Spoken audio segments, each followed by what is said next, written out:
नोह काटुए नौआ नोह काटू आंगुरी जानी काटू रे देवो में दुल्हा के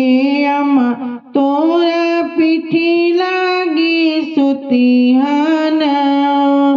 पिठी लागी सुतिहान लई का खेलइए तोहर नेवता भेजइहान हो पिठी लागी सुतिहान अब टन लगइए तोहर झीली छोड़इहान नोह काटुए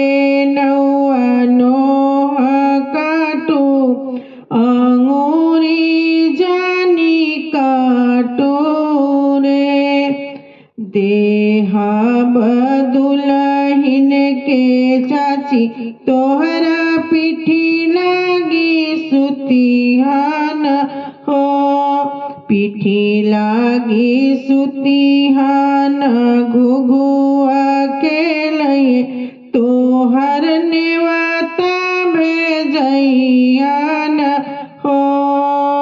नोह काटुए नौआ नोह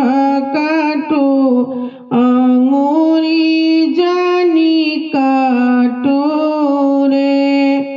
देहब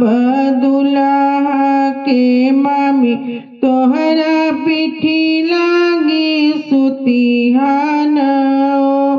पिठी लागी सुतिहान